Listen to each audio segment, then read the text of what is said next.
सब बोलेंगे एक बार। भारत माता की, भारत माता की।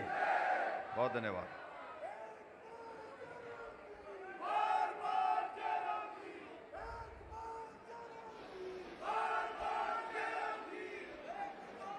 आज के इस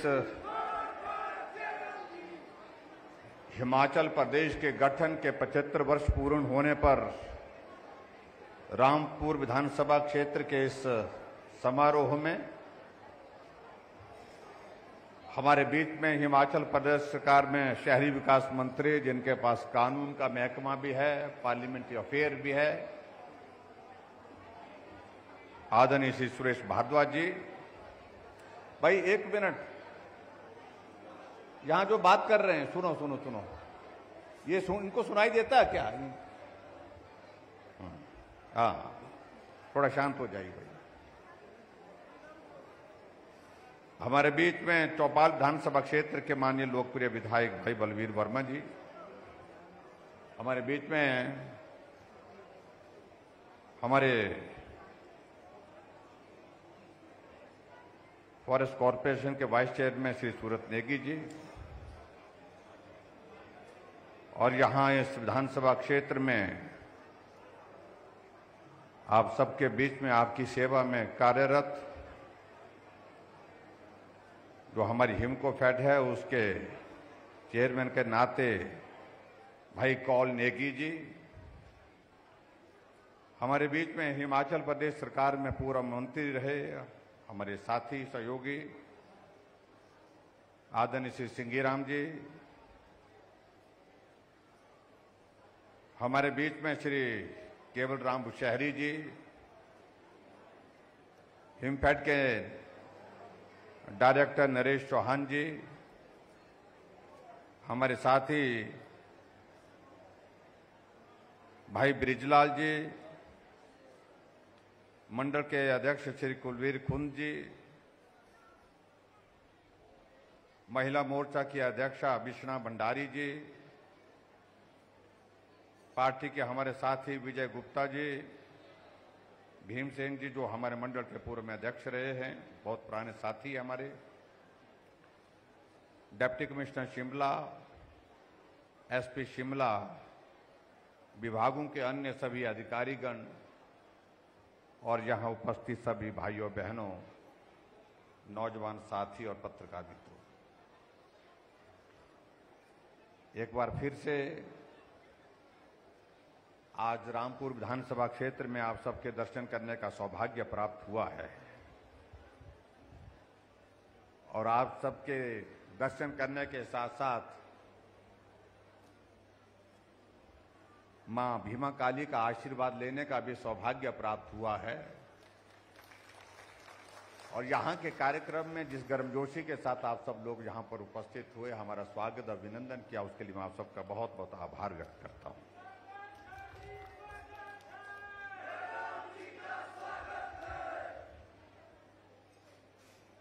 रामपुर में कई बार आना जाना होता है और जब रामपुर में आकर के आप सब लोगों से मिलना होता है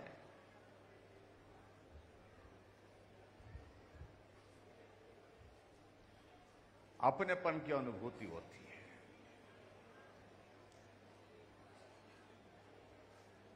ये पहाड़, यहाँ का जीवन,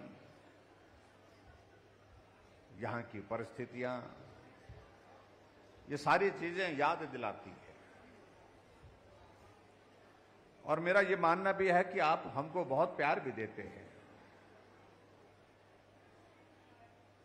ये बात अलग है कि जब कोई परीक्षा की घड़ी आती है तो उस तरह का साथ कई बार नहीं मिलता है जिस तरह का साथ होना चाहिए।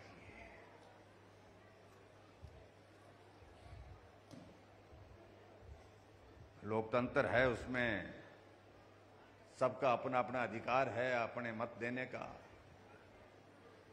लेकिन मुझे लगता है कि कुछ बातें कह देनी चाहिए होती है, खरी बनना चाहे बुरी बनना। लेकिन हम आपको बहुत प्यार करते हैं। मैं ये कहता हूं, आप चाहे साथ दो चाहे ना दो, लेकिन रामपुर वालों,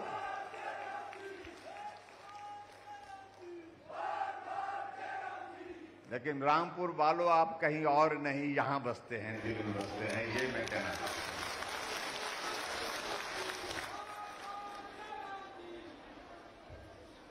जब आते हैं तो स्वागत भी बड़ा जोरदार ढंग से होता है, कोई धक्का इधर भी लग जाता है, धक्का इधर भी लग जाता है, लेकिन पूरा तसल्ली से करते हैं आप लोग। और हम नेताओं की एक परिस्थिति ऐसी होती है, धक्का कितना जोर से भी लगे उनका धन्यवाद ही करना पड़ता है हमको।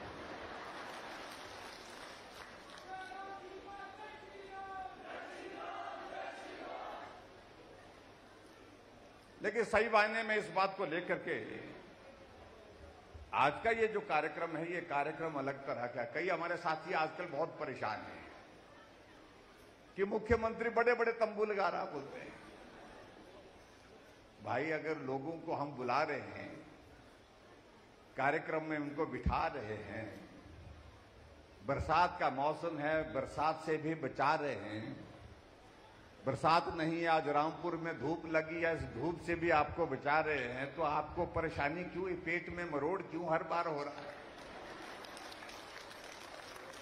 और बेवजह क्या क्यों हो रहा है?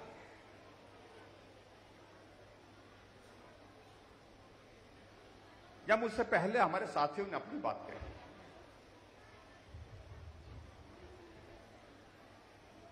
कि आज का ये कार्यक्रम अलग तरह का कार्यक्रम है। ये अलग तरह का इसलिए है कि कभी कभी हमको सारा काम छोड़ करके ये भी याद करना चाहिए हम कहां से शुरू हुए थे, आज हम कहां पहुंचे।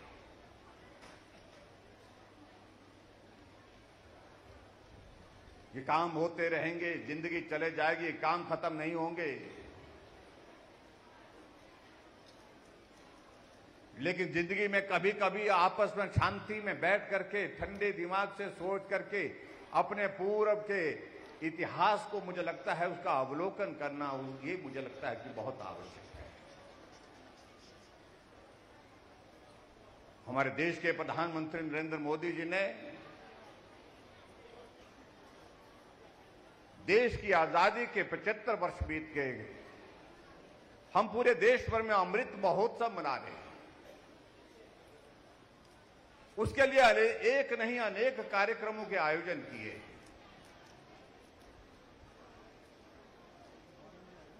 ताकि हमारी नई पीढ़ी इस बात को समझ सके कि देश की आजादी के लिए एक नहीं हजारों लोगों ने अपने जीवन की कुर्बानी दी है,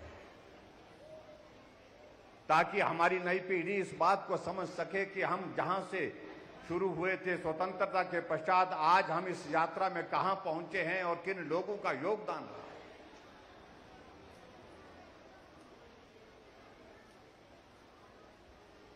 अभी कुछ दिन पहले 15 अगस्त का कार्यक्रम था और हमारे प्रधानमंत्री नरेंद्र मोदी जी ने एक आग्रह किया कि 15 अगस्त को हम अलग अलग स्थानों पर झंडे लगाते हैं, तिरंगा झंडा फहराते हैं, इस रस्म को करते हैं। और हम चाहते हैं कि इस रस्म में पूरा देश जुड़ना चाहिए। कुछ स्थानों पर क्यों, हर घर में तिरंगा झंडा लगना चाहिए, फहराना चाहिए। उन्होंने आवाज की, उन्होंने एक आग्रह किया कि आओ हम मिलकर के इस काम को आगे करने के लिए बढ़ते हैं, और एक नारा दिया, हर घर तिरंगा, घर घर तिरंगा। इस बात को लेकर के उन्होंने अपनी बात कही। और आज यहां भी आ रहा था, मैं रामपुर में भी आ रहा था, जब हम हेलीपैड से होकर के यहां गए, हम यहां सरहन के गांव में जाकर के मंदिर में माता भीमा काली जी का आशीर्वाद लेने के लिए, वहां पर भी हमने देखा छोटी छोटी दुकान पर भी तिरंगा लगा हुआ है, चाय की दुकान पर भी तिरंगा लगा हुआ है। कुछ लोगों ने इस पर भी प्रश्न खड़ा किया कि हर घर में तिरंगा लगाने से क्या होगा? होगा तो कुछ नहीं। लेकिन अगर दूसरे मायने में देखा तो होगा बहुत कुछ नहीं। अगर तिरंगे के प्रति हमारा सम्मान नहीं होगा इस देश में, तो सम्मान होगा किस चीज को? जिस तिरंगे की शान के लिए देश के नौजवानों ने अपने जीवन की कुर्बानियां दे दी, उस तिरंगे झंडे को फहराने के लिए लोग कह रहे कि इससे क्या होगा। मैं समझता हूं ये बहुत दुर्भाग्यपूर्ण सोच के लोग हैं, और वो लोग जो इस तरह की सोच रखते हैं वो सोच देश के हित की सोच नहीं। पूरा भारत एक जोश और जुनून के साथ खड़ा हो गया। कहां मिलेगा तिरंगा? कहा कि पोस्ट ऑफिस में मिलेगा, अगर पोस्ट ऑफिस में नहीं मिलेगा तो खादी भंडार में मिलेगा, और जाकर के बीडीओ के ऑफिस में मिलेगा, एसडीएम के ऑफिस में मिलेगा। आदमी निकल पड़ा घर से निकल कर, मुझे तिरंगा फहराना है, अपने घर में तिरंगा लगाना है। और लेकिन कुछ लोग प्रश्न खड़ा कर, लेकिन मैं इस बात के लिए आप सबका आभार व्यक्त करता हूं, हिमाचल ने रिकॉर्ड किया। हिमाचल प्रदेश में हर घर तिरंगा फहराने में, गांव के सुदूर इलाके में, दूर इलाके में, पहाड़ी में एक घर है तो भी तिरंगा झंडा घर की छत पर लगाया। एक देश के लिए एक भावना, देश के लिए एक समर्पण, देश के लिए उन लोगों को याद करना, कुर्बानी की, उनकी कुर्बानी को याद करना जिन्होंने जीवन अपना न्यौछावर किया। और इसीलिए भाई और बहनों, ये एक संयोग है, जब देश की आजादी के 75 वर्ष पूरे हुए हैं तो हिमाचल प्रदेश के गठन के भी 75 वर्ष पूरे हुए। और 75 वर्ष के इस कालखंड में आपने यहां डॉक्यूमेंट्री देखी होगी, हमसे पहले आने से पहले जो भी मुख्यमंत्री हिमाचल प्रदेश में रहे, हम उन सब का जिक्र किया है। डॉक्टर वाईएस परमार का भी जिक्र किया है। वो किसी भी पार्टी के होंगे लेकिन प्रदेश के मुख्यमंत्री रहे और हिमाचल निर्माता के नाते उनको जाना जाता है, पहचाना जाता है। वीरभद्र सिंह जी रहे, एक बार नहीं अनेक बार रहे। श्री शांता कुमार जी रहे, श्री प्रेम कुमार धूमल जी रहे, ठाकुर रामलाल जी रहे, मुझसे पहले 5 मुख्यमंत्री रहे। हमने अपनी डॉक्यूमेंट्री में जिक्र करते हुए हिमाचल की उस विकास यात्रा में उनके लिए भी आभार व्यक्त किया, उनका भी योगदान है। लेकिन जो प्रश्न हमसे पूछ रहे हैं कि जयराम आजकल कार्यक्रम करने जा रहा हुआ है, चला हुआ है। भाई और बहनों, कार्यक्रम करने के लिए चला हूं मैं, इसलिए चला हूं कि हिमाचल प्रदेश की 75 वर्ष की इस यात्रा में जिन लोगों का योगदान हिमाचल को आगे बढ़ाने में रहा है, मेरा एक मुख्यमंत्री होने के नाते ये दायित्व बनता है, जिम्मेवारी बनती है कि मैं उन सबको धन्यवाद करूं, उनका अभिनंदन करूं। आप सबके कारण हिमाचल यहां पर पहुंचा है आज, और आप सबका सहयोग यहीं तक नहीं, आगे भी हमको इसी प्रकार से चाहिए ताकि हिमाचल आगे बढ़ता जाए, तेज गति से विकास की राह पर आगे एक मंजिल तक पहुंच सके।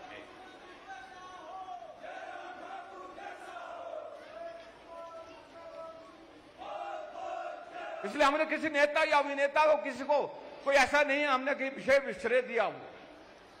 अगर हिमाचल की इस यात्रा का सबसे बड़ा श्रेय कहीं जाता है, वो श्रेय जाता है आप सब भाई बहनों को, मेहनत कश हिमाचल के वासियों को, एक मजदूर को, एक किसान को, एक बागवान को, एक कर्मचारी को, एक अधिकारी को, सबको जाता है श्रेय, क्योंकि सब लोगों ने अपने अपने हिसाब से योगदान दिया ये प्रदेश आगे बढ़ा। इसलिए भाई और बहनों, ये कार्यक्रम हमने तय किया हिमाचल प्रदेश में हिमाचल के गठन के 75 वर्ष के पूरे होने पर हम 75 जगह कार्यक्रम करेंगे और वहां सार्वजनिक सभा में जाकर के लोगों का धन्यवाद करेंगे। और धन्यवाद करने के साथ साथ आने वाले समय में हिमाचल को और आगे हमको बढ़ाना है, इसके लिए निवेदन करेंगे। तो क्या बुरा किया, लेकिन हमारे मित्रों को बहुत परेशानी हो रही। लोग आए, लोगों को ला रहे हैं, लोगों को बुला रहे हैं। मैं समझता हूं कि इतना परेशान नहीं होना चाहिए। जहां भारद्वाज जी भी जिक्र कर रहे थे, जब हिमाचल बना था उस वक्त 288 किलोमीटर सड़कें थी हिमाचल प्रदेश में, आज 40,000 किलोमीटर सड़कें हैं। और 40,000 किलोमीटर सड़कों का अगर मैं जिक्र करूं तो मैं कभी भी इस बात के लिए आसान फरामोश नहीं हो सकता हूं, वरना हमको होना, ना आपको होना है, ना किसी और को होना है। 40,000 किलोमीटर सड़कें बनी हिमाचल प्रदेश में, उसमें 20,000 किलोमीटर से ज्यादा सड़कें प्रधानमंत्री ग्राम सड़क योजना के माध्यम से बनी, जिस योजना को अटल बिहारी वाजपेयी जी ने शुरू किया था 60,000 करोड़ की लागत से।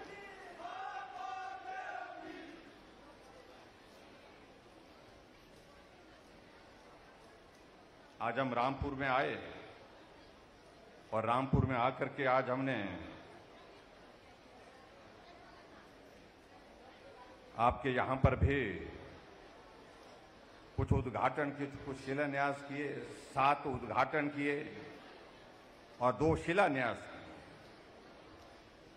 और कुल मिलाकर के लगभग 25 करोड़ रुपए के उद्घाटन और शिलान्यास यहां हमारी बाईं तरफ ये पट्टिकाएं लगी हैं, यहां पर हमने संपन्न किए हैं। अगर एक एक योजना का मैं जिक्र करूं तो उसमें वक्त लग जाएगा, लेकिन एक योजना का मैं जिक्र विशेष तौर से करना चाहूंगा। शिमला से रामपुर लगभग 3 घंटे का सफर है। बहुत सारे लोग बाहर से आकर के जाना चाहते हैं, देखना चाहते हैं, इस घाटी को देखना चाहते हैं। सुंदर घाटी है।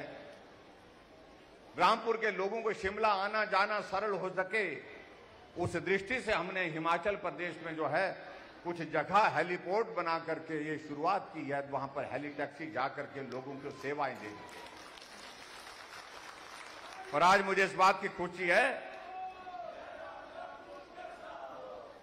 3 करोड़ 25 लाख की लागत से हमने रामपुर का हेलीपोर्ट बना करके तैयार किया और उस हेलीपोर्ट में बनाने के बाद उसका विधिवत हमने आज उसका उद्घाटन किया। इसके लिए मैं आप सबको बहुत बहुत बधाई देता हूं। लोग आ रहे हैं शिमला से, रामपुर आ रहे हैं, रामपुर से शिमला जा रहे हैं सीधे। 20 मिनट में शिमला से रामपुर और 20 मिनट में शिमला रामपुर से शिमला।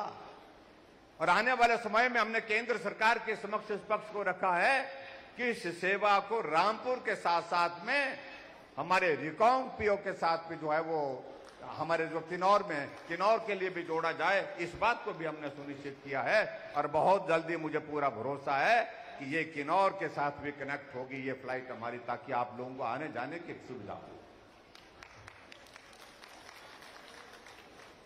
अभी जहां तक साथियों हमारे सरकार के कार्यकाल की बात है, कुछ लोग आते हैं, बात कहते हैं कि भाई हिमाचल प्रदेश में जयराम ठाकुर की सरकार का कार्यकाल पूरा हो रहा है। भाई कार्यकाल तो 5 साल के लिए होता है, वो सबका पूरा होता है। जब 5 साल हो जाते तो पूरा होता है। लेकिन हमारे से परेशानी है जब आजकल हम थोड़ी सी एक बात थोड़ी हल्के से भी कह देते हैं कि हमने कहा कि रिवाज बदलेंगे। रिवाज बदलने पर हमारे कुछ मित्रों को इतनी परेशानी होने लगी कि ये रिवाज बदलने की बात क्या। मैंने कहा रिवाज तो हमारे अच्छे हैं, हम पहाड़ी लोग हैं, हम पहाड़ी हमारी संस्कृति है, जितने भी हमारे रिवाज बहुत अच्छे हैं। लेकिन एक रिवाज खराब पड़ा है कि 5 साल के बाद सरकार बदल जाती है, इस रिवाज को बदलेंगे, बाकी रिवाज वैसे के वैसे रहेंगे।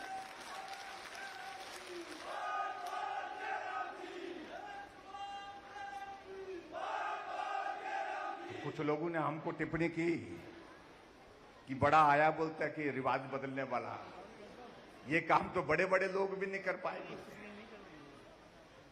ये बड़े बड़े लोग कौन होते हैं मुझे पता नहीं।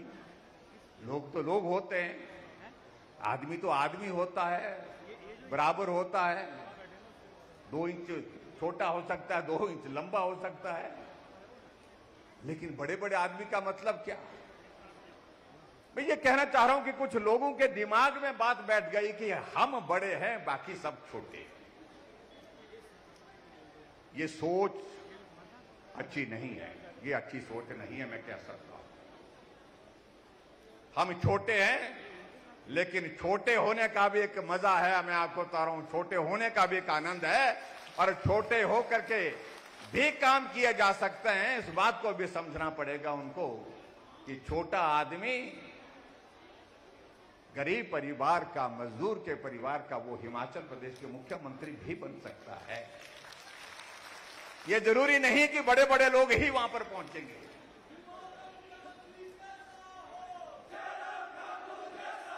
कहने लगे कि इस काम को तो सरकार को कोई भी सत्ता में ला नहीं पाया 5 साल के बाद।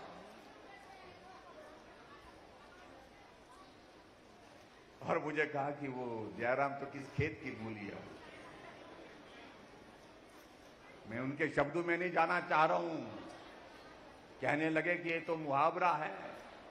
मैं कहा मुहावरा तो हम भी बोलेंगे तो बहुत खराब लगेगा भाई। ये छोटे बड़े की बातें मत करो। आजकल किस जमाने में ना छोटा है ना बड़ा है, लोग हैं तो बराबर के हैं। सबको कानून के मुताबिक उनको बराबर का अधिकार है, अख्तियार है। इस बात को समझने की आवश्यकता है। इसलिए इस मानसिकता को बदलने की आवश्यकता है।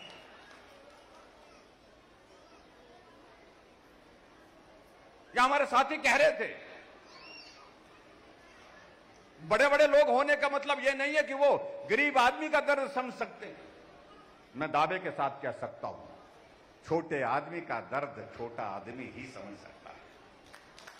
गरीब आदमी का दर्द गरीब आदमी ही समझ सकता है, बड़ा नहीं समझ सकता है। इस बात को समझने की आवश्यकता है। मेरे सभी नेताओं के प्रति सम्मान है, मैं बहुत सम्मान करता हूं। लेकिन जब बड़े छोटे की बातें कहेंगे तो मैं समझता हूं, मैं कि बड़े में शामिल होना या छोटे में शामिल होना है। मैं कहता हूं कि अगर मुझे इस बात के लिए पूछा जाए तो मैं छोटे लोगों के बीच में शामिल होऊंगा, उनके बीच में रह करके काम करूंगा, उनके दुख दर्द में साथी बन करके, सहयोगी बन करके काम करूंगा।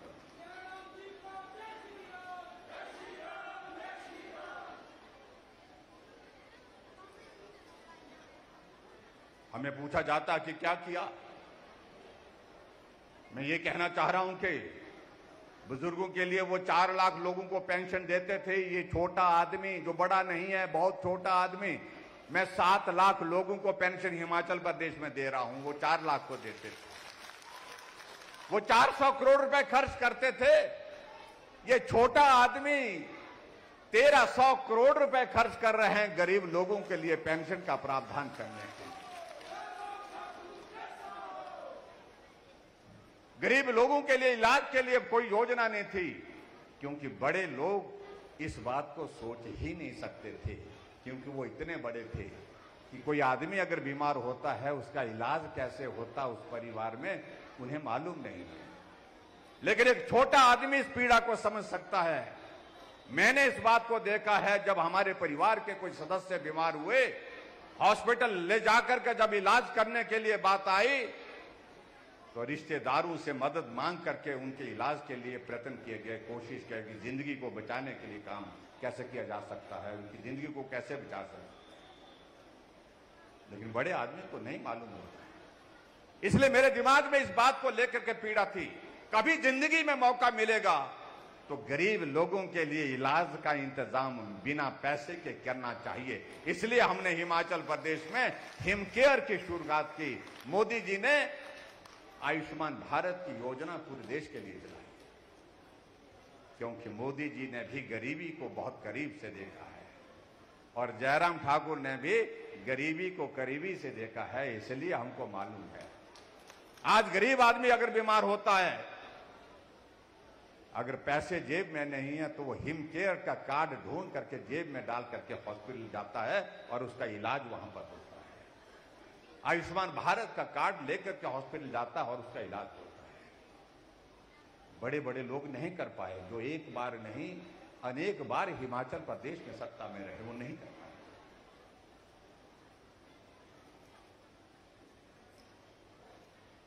हमारे यहां पर साथियों ने बात कही कि हमने तो उन योजना के माध्यम से ऐसे लोग जो बिस्तर पर पड़े हैं किसी कारण से, उनके लिए भी सहारा योजना चलाई है।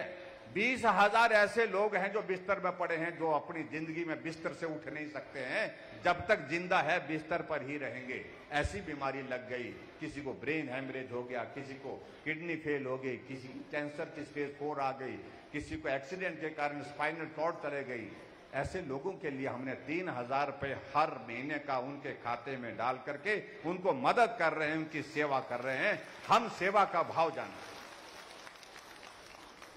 एक आदमी गरीब है, उसको मदद करने का रास्ता कहां से निकल सकता है? ये गरीब आदमी का अनुभव होता है अपने जीवन का।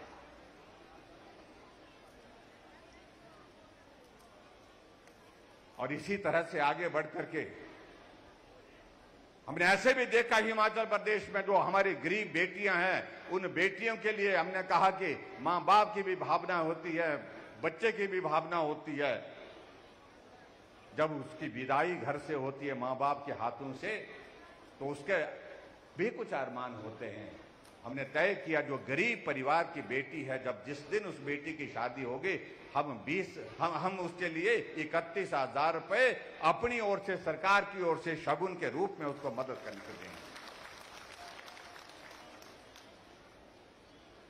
इस बात को वही कर सकता है जो आदमी छोटा है, गरीब को जिसने समझा है, गरीबी को जिसने समझा है।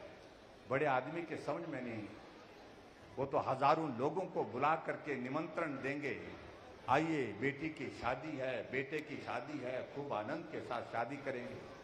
लेकिन गरीब आदमी इस भाव के साथ सोचता है कि काश मैं भी अपनी बेटी की विदाई के लिए कुछ कर सकता हूं। भाई, या तो आप कार्यक्रम में अगर नहीं आए हैं तो वहां चले, आपकी आवाज बहुत आ रही है। मैं इस बात को इसलिए कह रहा हूं कि मैं अभी कांगड़ा गया।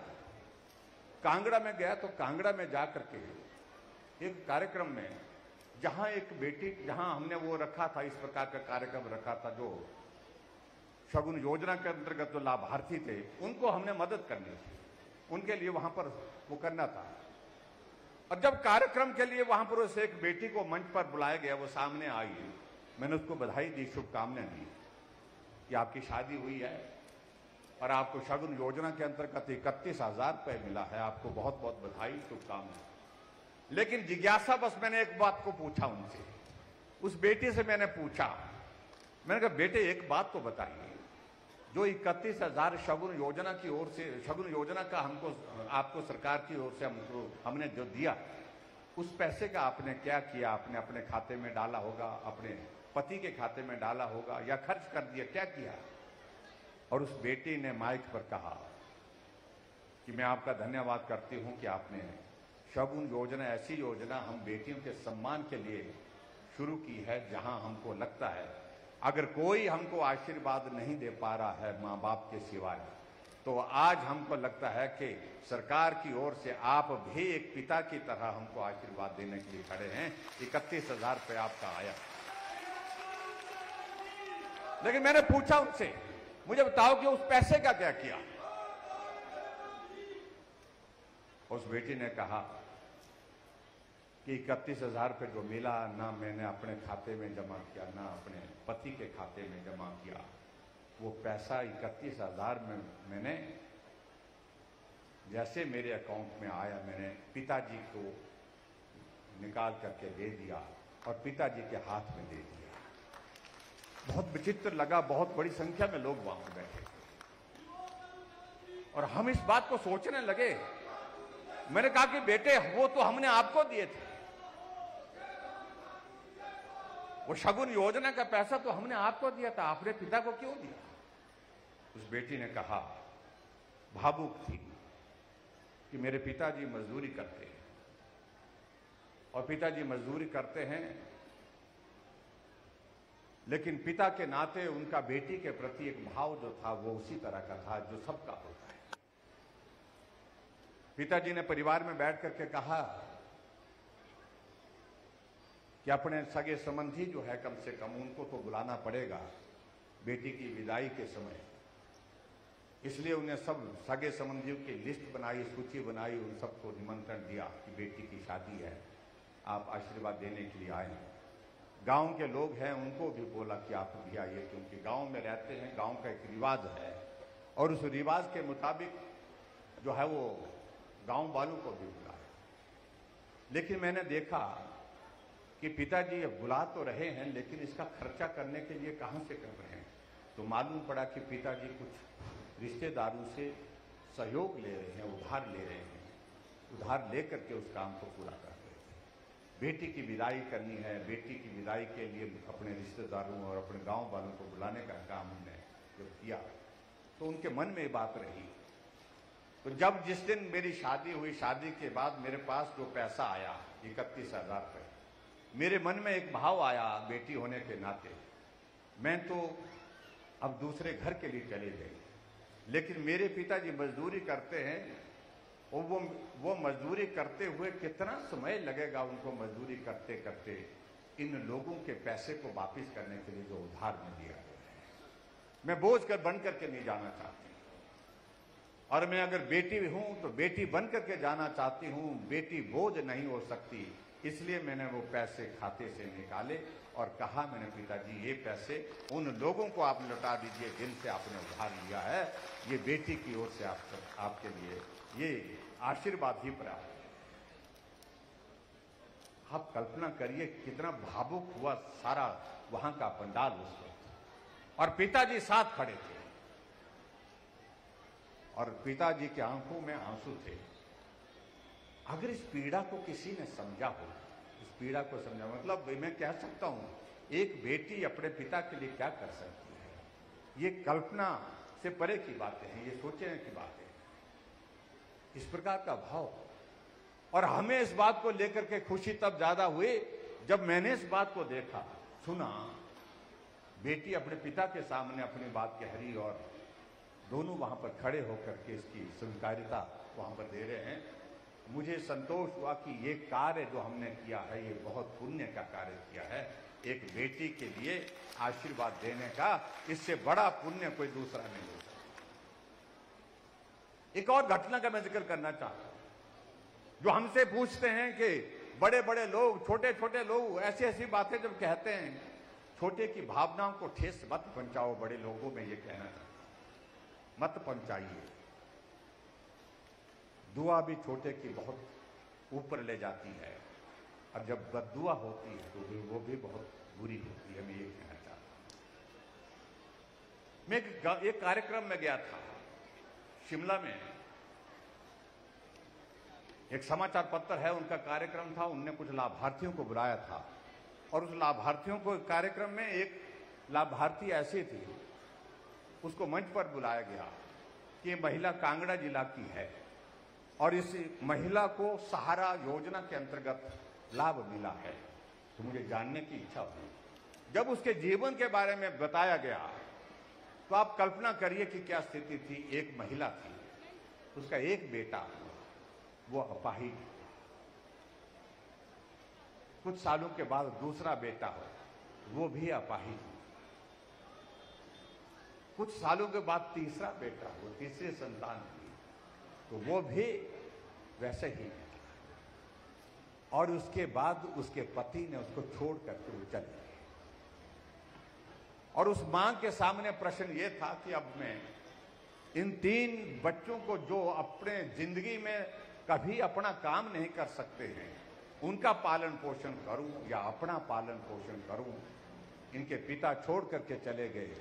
ऐसी परिस्थिति में उसके सामने प्रश्न ये हो रहा था, या तो मैं इनके साथ अपना जीवन समाप्त कर दूं, या मैं ऐसे करूं कि मैं लोगों के बीच में जा करके लोगों से जो सहयोग मांग सकते थे, जितनी मदद मांग सकते थे, उसी को करती हूं। आखिरकार कोई एक आंगनबाड़ी के कोई वर्कर मिली, उसने उस महिला को बताया कि एक योजना हिमाचल प्रदेश सरकार ने शुरू की है, और उस योजना के अंतर्गत जो है, जो ऐसे लोग होते हैं, ऐसे बच्चे होते हैं, चाहे लोग होते हैं, कोई भी होते हैं, जो अपने बिल्कुल जो असमर्थ हैं कामकाज करने के लिए, किसी बीमारी के कारण, किसी कमी के कारण, तो उनके लिए सहारा योजना शुरू की है। तो 3,000 रुपये उसमें महीने का मिलता है। और उस महिला ने वो फार्म भरवाए, फार्म भरे, 3 बेटों के लिए फार्म भरे, और 3 बेटों के फार्म भरने के बाद तीनों बेटों को सहारा योजना के अंतर्गत उनको लाया गया। 3-3 हजार रुपये तीनों बच्चों को उनको जा रहा है, और 9,000 रुपये मिल रहा है उस परिवार को, उस महिला को मिल रहा है। वो महिला उन बच्चों को 3,000 3,000 और 3,000 9,000 रुपए जो मिल रहे हैं, उन पैसे से अपने बच्चों का पालन पोषण कर रही है। ये आपको तरों में ये एक हमारी सरकार का काम करने का तरीका। आप कल्पना करिए, ऐसे गरीब लोगों के लिए काम करने का काम हमारी सरकार ने किया है, जो बड़े लोग नहीं कर पाए। बड़े लोग इसलिए नहीं कर पाए क्योंकि वो बहुत बड़े थे। उन्होंने छोटे लोगों का दर्द इस कदर समझा ही नहीं, वो समझ से उनके परे था, वो विषय ही परे था। इसलिए मैं इस बात को मैं कहता हूं। एक दिन मैं मंडी से होकर के कांगड़ा जा रहा था, रास्ते में नेशनल हाईवे पर गाड़ी चली थी, तेज गाड़ी चली थी। एक महिला रास्ते में खड़ी होकर के गाड़ी को रोकने का इशारा कर, एक हाथ में कागज का टुकड़ा लिए हुए, एक हाथ में हार लेकर के रुकने के लिए कह रही है। मुझे लगा कि ये महिला बहुत परेशान है और हमने गाड़ी रोकी। गाड़ी रोकने के बाद उस महिला ने मेरी खिड़की अपने आप खोली। आओ बोलते, नीचे उतरो बोलते। मैंने कहा ये कागज मेरे हाथ में दे दो, हार आपने लाया इसको भी मेरे हाथ में दे दो, बहुत आप बताओ। नहीं नीचे उतरो बोलते। मैं गाड़ी छोड़ करके नीचे उतरा सड़क पर। अब चलो मेरे साथ। मैंने कहा जाना कहां है माता जी, बताओ तो सही। बोलते ये मेरा घर है, सड़क के साथ सटा, ये मेरा घर है। तो मैंने कहा घर देख लिया, यहां से दिख रहा है, इसमें क्या देखना है। नहीं घर चलो, मेरे घर चलो। बाजू से खींचा और पकड़ करके घसीटते हुए अपने घर ले गई। और कमरे के अंदर जब पहुंचा तो देखा एक नौजवान बच्चा बेसुध पड़ा। मैंने कहा ये क्या हुआ था। कहा कि 21 वर्ष पहले इसका एक्सीडेंट हुआ और 21 वर्ष से ये कोमा में है। खाने की नली यहां को गले को काट करके यहां से डाली गई, ट्रैकियोस्टमी को बोलते, वो की गई है। उससे खाना उसको दिया जा रहा है। सारे शरीर अकड़ गया है, जकड़ गया है और मांसपेशियां सारी सिकुड़ गई।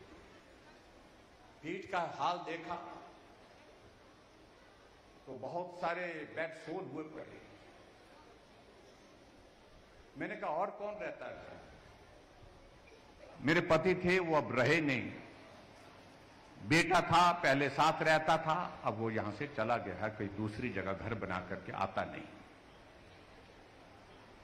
मैं मां होने के नाते पिछले 21 वर्षों से इसकी सेवा कर रही है। बिस्तर पर है, ना बोल सकता है, ना बात कर सकता है, ना समझ सकता है, कोमा है। मैंने डॉक्टर की सारी टीम उसकी ड्रेसिंग के लिए वहां पर भेजने के लिए कहा और मैंने सहारा योजना के अंतर्गत तुरंत इसको रजिस्ट्रेशन करनी चाहिए। सहारा योजना के अंतर्गत उसका रजिस्ट्रेशन किया और 1 लाख रुपए उसके लिए मदद के लिए वहीं उसको पैसा दे करके जो है उसके लिए मदद का रास्ता निकालने। और बाद में उस महिला का हमको संदेश भी आया और संदेश हमारा कोई पार्टी का हमारा साथी उनके घर मिलने के लिए गया तो उन्होंने कहा कि जब मेरे घर के लोग मुझे छोड़ के चले गए, बेटा छोड़ करके चला गया, ऐसे संकट में मैं मां होकर के अपने बेटे को इस हालत में नहीं छोड़ सकती थी, मेरी मजबूरी है। अगर इस मजबूरी को किसी ने समझा तो हिमाचल प्रदेश की सरकार ने समझा और सहारा योजना का 3,000 रुपए अब आ रहा है तो मैं थोड़ी जो मदद कर सकती हूं उसके इलाज के लिए, थोड़ा जो मदद कर सकती हूं मेरा घर के इसके लिए, मेरी मदद उसमें हो रही है। और विशेष तौर से उसने धन्यवाद कहा। हमारा काम करने का तरीका इस प्रकार का है। छोटे लोग इस तरह से काम करते हैं, एक दूसरे के दुख सुख में साथी बनकर के, सहयोगी बनकर, जो बड़े लोग नहीं कर सकते। भाई और बहनों, बहुत बातें हैं, जिन बातों का हम जिक्र कर सकते हैं।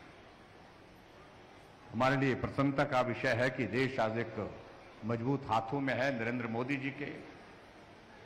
कोविड के संकट से हम पार हुए, आप सबका बहुत बड़ा योगदान रहा उसमें।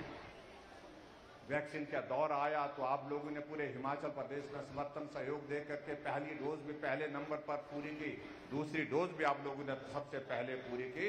इसके लिए मैं आशा वर्कर, आंगनबाड़ी वर्कर, हमारे हेल्थ केयर वर्कर, जितने भी हमारे जिन्होंने अपने जीवन को जोखिम में डाल करके काम किया, उनका एहसान हम चुकता नहीं कर सकते।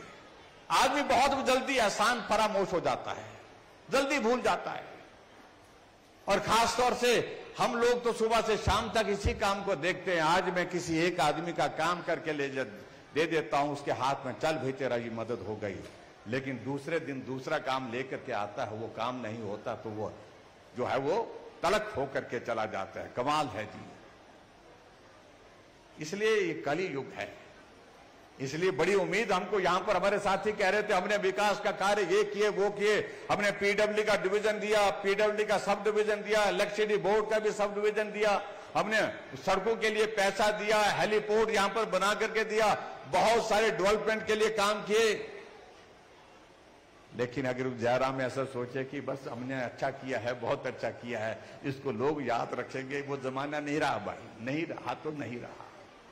इस बात को हमको स्वीकार करना पड़ेगा। लेकिन कुछ लोग ऐसे भी हैं, थोड़ी सी मदद होती है उसको भी याद रखते हैं।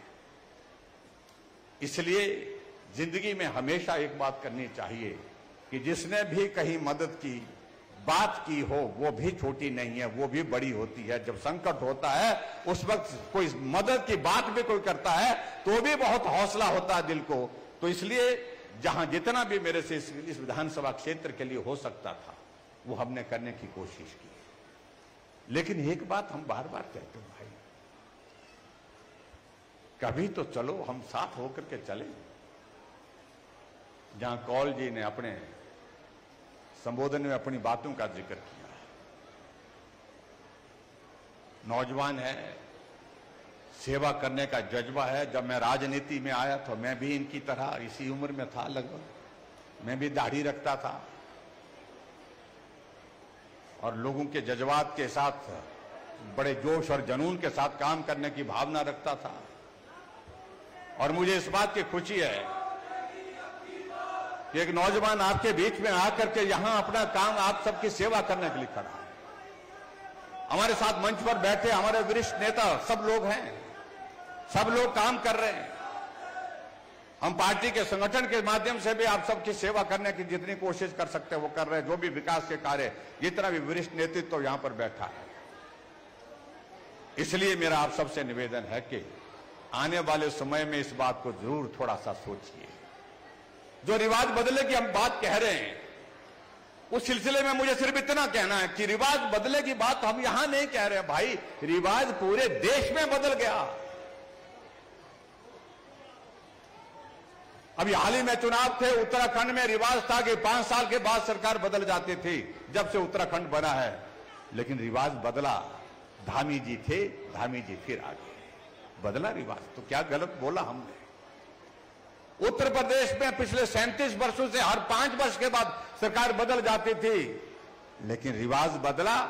योगी जी थे, योगी जी फिर आ गए, क्या गलत बोला हमने? हरियाणा में जहां पर हमारी सरकार बनती नहीं थी कभी भी, वहां 2014 में मनोहर लाल खट्टर जी मुख्यमंत्री बने, भाजपा की सरकार बनी। 5 वर्ष का कार्यकाल पूरा होने के बाद 2019 में फिर सत्ता में आए, फिर सरकार बने, रिवाज बदला, फिर मनोहर लाल खट्टर जी वहां पर काम कर रहे हैं। गोवा में रिवाज बदला, मणिपुर में रिवाज बदला, देश में सब जगह रिवाज बदला। हम कह रहे हैं जब सब जगह बदला तो हिमाचल में क्यों नहीं बदलना चाहिए? भाई बदलना चाहिए कि नहीं चाहिए? तो बदलना चाहिए। तो भाई हम कहते हैं कि इसलिए हमने कहा कि सरकार नहीं, रिवाज बदलेंगे अब की बार। तो हमारे मित्रों को बहुत परेशानी हो रही है, भाई ये रिवाज बदलने की बात तो बड़ी खराब कह रहे हैं आप। हमारे रिवाज अच्छे हैं, लेकिन ये रिवाज जो है, इस रिवाज को बदलना है।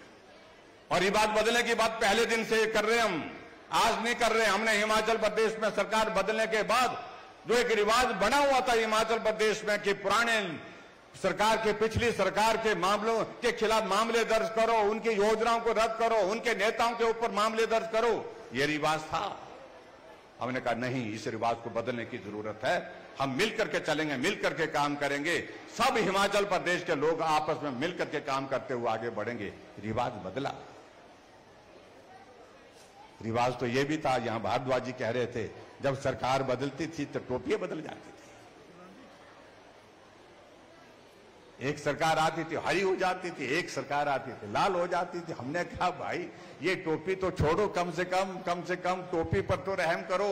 ये टोपी सबकी है, हरी भी अपनी है हिमाचल की, लाल भी अपनी है, कुल्लू की भी अपनी है, सिरमौर की भी अपनी है। इस टोपी के झगड़े को कहां झगड़े में डाल रहे हो? और हमने कहा कि इस रिवाज को बदलने की जरूरत है। हमने इस रिवाज को बदला है। आज हम सभी तरह की टोपियां पहनते हैं। मैं यहां पर पहुंचते पहुंचते रास्ते में जब यहां पहुंचा, कुछ ने लाल पहनाई, कुछ ने हरी पहनाई, सब लोगों ने अपनी अपनी भावनाओं के मुताबिक पहनाई। ये हिमाचल की टोपी है, हिमाचल की शान है, हिमाचल की पहचान है। इसलिए मैं इस बात को मैं जिक्र कर रहा हूं। इसलिए भाई और बहनों में यही कहना चाह रहा हूं कि आगे बढ़कर के हिमाचल में निश्चित रूप से सरकार भाजपा की बनने वाली है। कोई ताकत नहीं रोक सकती। जो पार्टी देश में समाप्त हो गई उसको हिमाचल में रहने के लिए कोई गुंजाइश नहीं। मैं ये बड़ा साफ कह रहा हूं। गुलाम नबी आजाद कह रहे हैं 1970 में मैंने कांग्रेस पार्टी में काम शुरू किया था। जिंदगी का बहुत सारा वक्त मैंने कांग्रेस के लिए समर्पित किया, लेकिन अब हालात ऐसे हैं, मुझे यहां से बाहर निकलने का रास्ता दिखा दिया गया। हालात ऐसे पैदा कर दिए गए और सारे पदों से त्यागपत्र दे दिया। अनंत शर्मा कहते हैं कि मुझे जो है वो एक कमेटी में डाल दिया, बड़ा एहसान कर दिया। पूछते मुझको है नहीं, बात मुझसे करते नहीं, इसलिए मैं इस तरह की जलालत सहन नहीं कर सकता हूं। मैं इस काम में भागीदार नहीं बन सकता हूं। ने भी उस कमेटी से ही रिजाइन कर दिया। इसमें हमारा क्या कसूर है? हमारा क्या दोष है? हम तो कोई दोष नहीं करे। अगर पूरे देश में अगर कांग्रेस पार्टी खत्म हुई, तबाह हुई, बर्बाद हुई, तो अपने कारनामों से हुई है। इसलिए मैं आप सबके बीच में कहना चाहता हूं, देश का भविष्य सिर्फ एक जगह सुरक्षित है, नरेंद्र भाई मोदी जी के हाथों में। मजबूत हाथों में ये भारत आगे बढ़ रहा है और मजबूत हाथों में ये भारत आगे बढ़ेगा और हिमाचल भी उसके साथ बढ़ेगा। आदरणीय प्रधानमंत्री नरेंद्र भाई मोदी जी को मजबूत करने का जिम्मा हम लोगों को लेना है। ऐसे प्रधानमंत्री जो हिमाचल आते हैं और शिमला की माल रोड पे गाड़ी छोड़ करके पैदल चल पड़ते हैं, ऐसे प्रधानमंत्री हैं जो आज से पहले ही इस देश में ऐसे नहीं मिले जो इस प्रकार से हिमाचल को अपनापन देते हैं। 7 बार प्रधानमंत्री जी हिमाचल आए। इसलिए भाई और बहनों, उस नेतृत्व को मजबूत करना है, ये मैं आप सबके बीच में कहना चाह रहा हूं। आप सबका पूरा भरोसा मिलेगा, पूरा भरोसा है मुझे कि आप सब लोग इसमें अपना सहयोग देंगे, निश्चित रूप से सहयोग देंगे और आगे बढ़कर के हम काम करते हुए बढ़ेंगे। और मैं आप सबसे एक निवेदन जरूर करना चाहता हूं। हमारे कुछ साथी आजकल कुछ बातें कर रहे हैं, बेरोजगारी हो गई, महंगाई हो गई। खूब कौन सा चुनाव ऐसा हुआ देश में या प्रदेश में जिस चुनाव में महंगाई और बेरोजगारी मुद्दा नहीं था? ये हर चुनाव का मुद्दा होता है। क्या ये महंगाई और बेरोजगारी सिर्फ 4.5 साल जयराम के कार्यकाल में हुई? कांग्रेस के शासन में जो 50 साल तक सत्ता में रही उनके जमाने में नहीं हुई। इसलिए मुझे लगता है कि गुमराह करने की बातें जिस प्रकार से वो करने की कोशिश करेंगे, उन बातों से हमको बाहर आना चाहिए। और यहां इस विधानसभा क्षेत्र में विशेष तौर से मैं आप सबसे निवेदन करना चाहूंगा। यहां कुछ बातों का जिक्र किया कौल जी ने, मैं क्षमा चाहूंगा, समय के अभाव के कारण हमारे वरिष्ठ और नेताओं को मंच पर से बोलने का अवसर प्राप्त नहीं हो पाया। किसी और दिन अगले आने वाले समय में आएंगे। जो कौल जी ने जहां पर कुछ बातों का जिक्र किया है, उन सारी बातों का हमने नोट किया हुआ है यहाँ पर। चाहे वो खिंचापई से सिंगल राल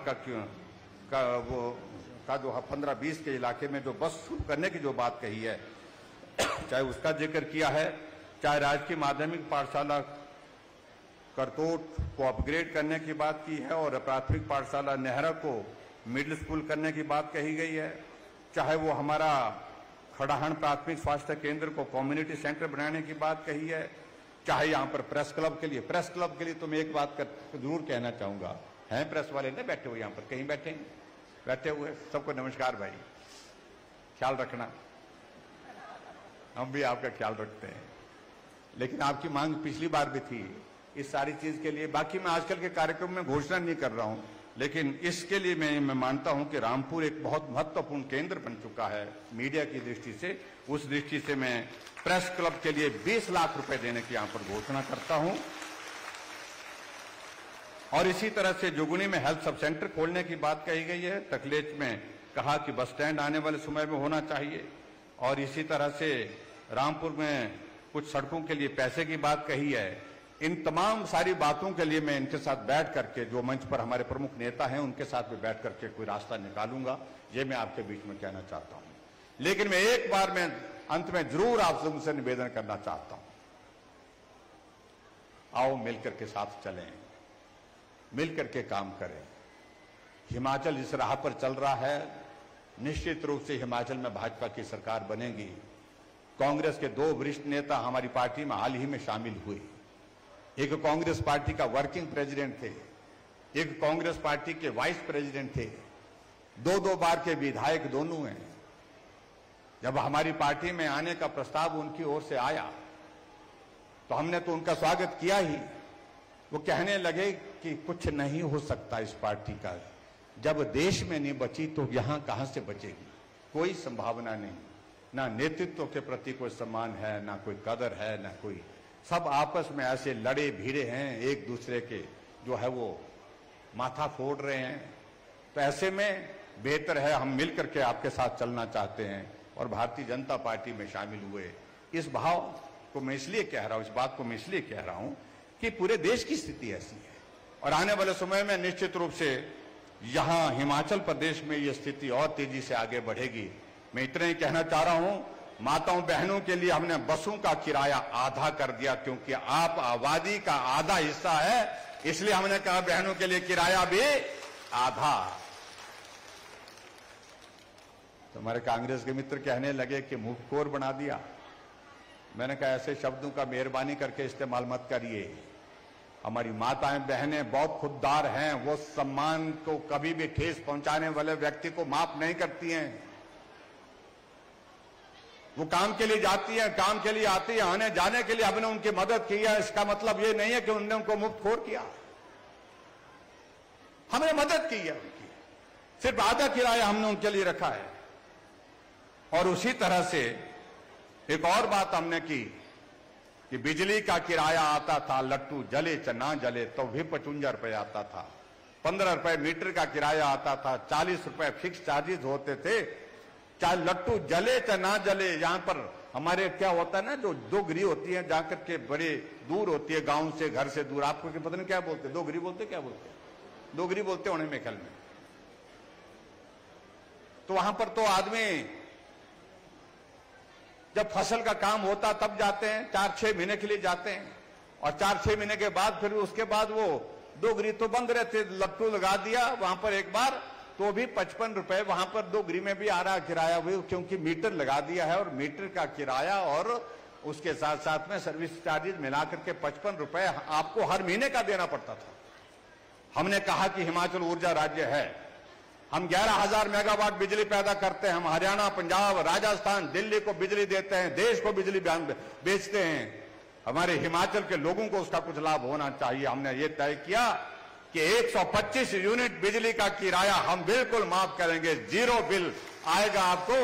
और मैं दावे के साथ कह सकता हूं, यहां पर जितने भी लोग यहां पर बैठे हैं, कुछ लोगों को छोड़ करके जिनके घर में कोई कारोबार होगा, कोई कामकाज ऐसा होगा जिसमें बिजली ज्यादा खर्च होती होगी, सबको बिल आया होगा, लेकिन कितना आया, 0 बिल आया होगा, क्योंकि 125 यूनिट से कम खर्च होता है।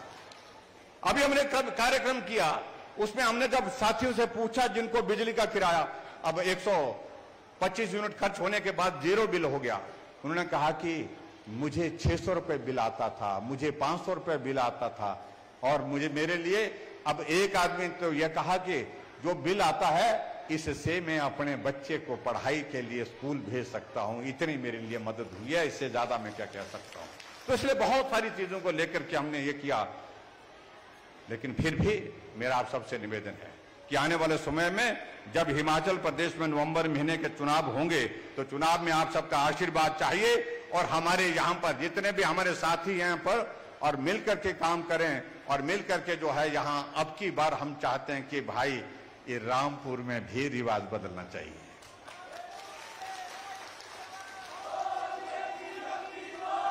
बदलिए रिवाज को भाई, ये बोल के नहीं होना, खटके होने। तो इस काम को आप करिए, जो आप बोल रहे हैं इसको करके दीजिए जो बोल रहे हैं। और मैं ये कह रहा हूं कि इसको करके देंगे, उसके बाद हमें पूछना कि रामपुर के लिए कहां कमी छोड़ेंगे, कहीं कमी नहीं छोड़ेंगे। ये मैं आपके बीच में कहना चाहता हूं। और यहां हमारे बीच में यहां पर हमारे विद्यार्थी परिषद के हमारे साथी भी मिले हैं जिन्होंने कॉलेज के कुछ मसलों को लेकर के अपनी बात कही है। उनकी बात का मैं स्वागत करता हूं, उनके इश्यूज हैं। और खासतौर से जो हॉस्टल की जो मुरम्मत की जो बात कही है, छत की मुरम्मत, पानी अंदर आ रहा सारा, उसकी मुरम्मत के लिए मैं पीडब्ल्यू डिपार्टमेंट को कहता हूं कि तुरंत उसका एस्टीमेट बनाएं, और एस्टीमेट बनाने के बाद हमको दें, जल्दी दे दें। जितना भी पैसा उसके लिए लगेगा वो पैसा आपको देंगे, ताकि वहां पर बच्चों की अच्छी एक सुविधा हो सके। इतनी बात कहते हुए आप सबका आशीर्वाद लेकर के और मां भीमा काली का आशीर्वाद लेकर के हम आपके रामपुर से यहां से जा रहे हैं। आप सबका बहुत बहुत धन्यवाद। नमस्कार, जय हिंद, जय हिमाचल। बहुत बहुत धन्यवाद माननीय मुख्यमंत्री महोदय। आपके द्वारा प्रदेश में किए गए अतुल्य विकास का जो उल्लेख आपने किया, सब प्रदेश की संपूर्ण जनता आपकी ऋणी है, आपके आभार।